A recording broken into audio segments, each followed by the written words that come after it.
All right, I want to tell you a very interesting story.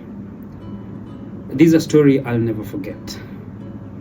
It's one of those stories that will make your hair, stand. I don't want to scare you, but just to let you know that sometimes parenting can be difficult, especially when you're dealing with an autistic child. So one day I allowed Quinton to go and play outside. And as usual, he went to play with his brother. That's his smaller brother, but he's become like a big brother to him because he's the one that takes care of Quinton. So this one day, I see my second-born child walking into the house, but I don't see Quinton. So they've gone to play at around 2 p.m.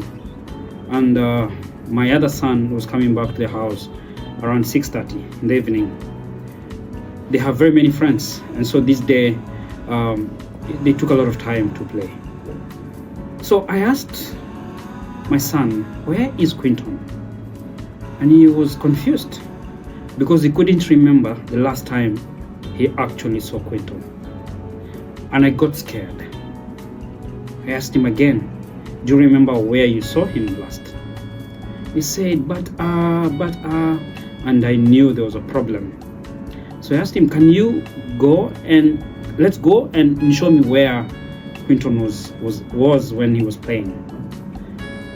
And when we went there, Quinton was not there. Then we asked the other kids if they had seen him.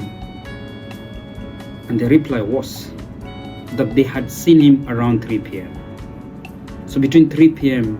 and 6 p.m., Quinton had disappeared.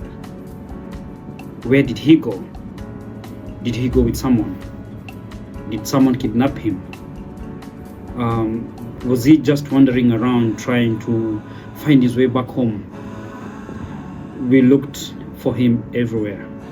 We went house to house within the flat that we were living. We went to the next flat and the next one, but Quinton was not there. And as we were searching for Quinton, the number of people who were searching for him continued to grow. And as the numbers continued to grow, I continued to be scared. I was worried.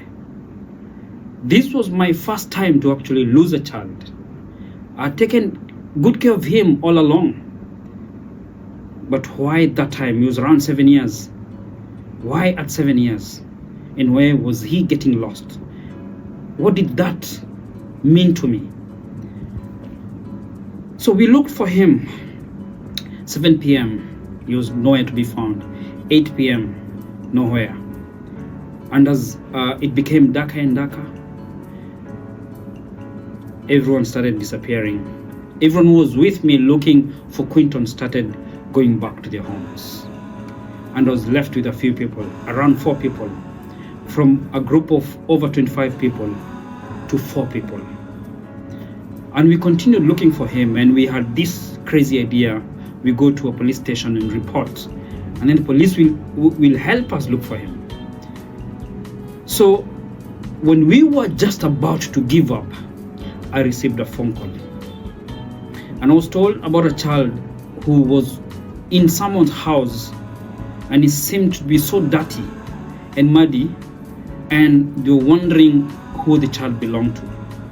And they were calling me because they thought maybe that was my child. And that was late at night. It was around 11 p.m. So quickly, I rushed with the few people that I had, and we ran to the place. He was so comfortable. He was so at home. He had no idea that he had been lost. There he was, smiling and hugging me like nothing had happened. I was so happy. I was so overjoyed. I was in tears. I had my son back, but it taught me another lesson. That parenting a child who is autistic, it's not easy. You need a community. I needed a community. My community never knew that actually Quinton was autistic. That time they got to know that that child needed extra care. Now after that day, anytime they'll see Quinton outside, they'll ensure that he goes back to the house.